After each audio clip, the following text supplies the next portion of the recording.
nice feeling on the part of the Venetians, the Janissaries were at once beheaded to a man. The whole story is an illustration of the extraordinary relations existing among the Mediterranean states at this time. Suleiman the Magnificent, Sultan of Turkey, had lent 300 of his Janissaries, his own picked troops, to assist the Corsairs in their depredations on Venetian commerce.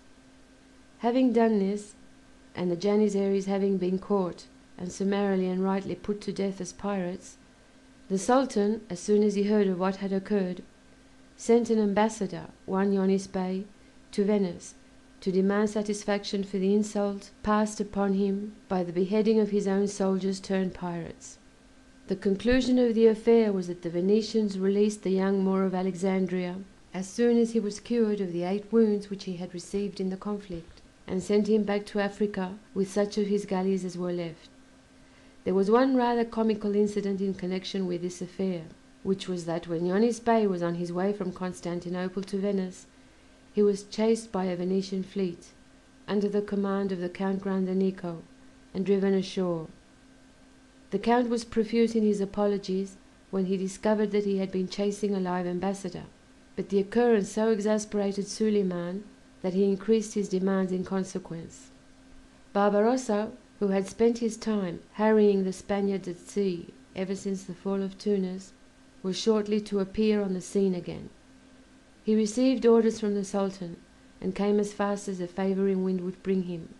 Hayreddin had been doing well in the matter of slaves and plunder, but he knew that, with the backing of the Grand Turk, he would once again be in command of a fleet in which he might repeat his triumph of past years, and prove himself once more the indispensable man of the sea.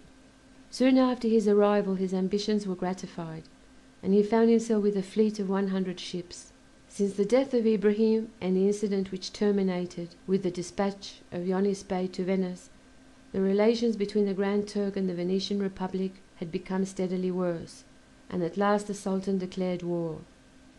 On May the 7th, 1537, Suleiman, accompanied by his 2 sons, Selim and Mohammed, left Constantinople. With the campaign conducted by the Sultan we are not concerned here. It was directed against the Ionian Islands, which had been in the possession of Venice since 1401. On August the 18th, Suleiman laid siege to Corfu, and was disastrously beaten, re-embarking his men on September the 7th, after losing thousands in a fruitless attack on the fortress. He returned to Constantinople utterly discomfited. It was the 7th campaign which the Sultan had conducted in person, but the first in which the ever-faithful Ibrahim had not been by his side.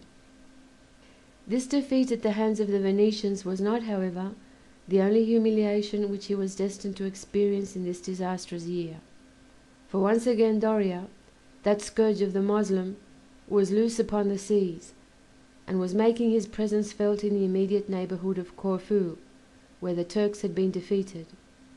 On July the 17th Andrea had left the port of Messina with 25 galleys, had captured 10 richly laden Turkish ships, gutted and burned them. Hayreddin was at sea at the time, but the great rivals were not destined to meet on this occasion. Instead of Barbarossa, Andrea fell in with Ali Cebeli, the lieutenant of Sanjak Bey of Gallipoli. On July the 22nd the Genoese admiral and the Turkish commander from the Dardanelles met to the southward of Corfu, off the small island of Paxo, and a smart action ensued. It ended in the defeat of Ali Cebeli, whose galleys were captured and towed by Doria into Paxo. That veteran fighter was himself in the thickest of the fray, and conspicuous in his crimson doublet, had been an object of attention to the marksmen of Cebeli during the entire action. In spite of the receipt of a severe wound in the knee, the admiral refused to go below until victory was assured. He was surrounded at this time by a devoted band of nobles, sworn to defend the person of their admiral or to die in his defence. His portrait has been sketched for us at this time by the Dominican friar Padre Alberto Guglielmotto, author of La Guerra dei Pirati e la Marina Pontifica dal 1500 al 1560. The description runs thus: Andrea Doria was of lofty stature, his face oval in shape, forehead broad and commanding. His neck was powerful, his hair short, his beard long and fan-shaped. His lips were thin, his eyes bright and piercing. Once again had he defeated an officer of the Grand Turk, and it may be remarked that Ibrahim was probably quite right in the estimation, or rather in the lack of estimation, in which he held the sea officers of his master, as they seemed to have been deficient in every quality save that of personal valour, and in their encounters with Doria and the knights were almost invariably worsted. For the sake of Islam, for the prestige of the Moslem arms at sea, it was time that Barbarossa should take matters in hand once more. The autumn of this year 1537 proved that the old sea wolf had lost none of his cunning, that his followers were as terrible as ever. What did it seem to matter that Venetian and Catalan, Genoese and Frenchman, Andalusian and the dwellers in the archipelago were all banded together in league against this common foe? Did not the redoubtable Andrea range the seas in vain, and were not all the efforts of the Knights of St. John futile, when the son of the renegado from Mitylene and his Christian wife put forth from the Golden Horn? What was the magic of this man, it was asked despairingly, that none seemed able to prevail against him? Had it not been currently reported that Carlos V, the great emperor, had driven him forth from Tunis a hunted fugitive, broken and penniless, with never a galley left, without one ducat in his pocket? Was he so different, then, from all the rest of mankind, that his followers would stick to him in evil report as well as in the height of his prosperity? Men swore and women crossed themselves at the mention of his name. Terrible as an army with banners indeed was Hayreddin in this eventful summer. Things had gone badly with the crescent flag. The Padishah was unapproachable in his palace, brooding perchance on that might have been, had he not sold his honour and the life of his only friend to gratify the malice of a she-devil. Those in attendance on the Sultan trembled, for the humour of the despot was black indeed. But the veritable man of the sea was in some sort to console him for that which he had lost, as never in his own history, and there was none else with which it could be compared, had the Corsair king made so fruitful a raid. He ravaged the coasts of the Adriatic and the islands of the archipelago, sweeping in slaves by the thousand, and by the end of the year he had collected 18,000 in the arsenal at Stamboul. Great was the jubilation in Constantinople when the Admiralissimo himself returned from his last expedition against the infidel. Stilled were the voices which hinted disaffection. Who among them all could bring back 400,000 pieces of gold? What mariner could offer to the Grand Turk such varied and magnificent presents?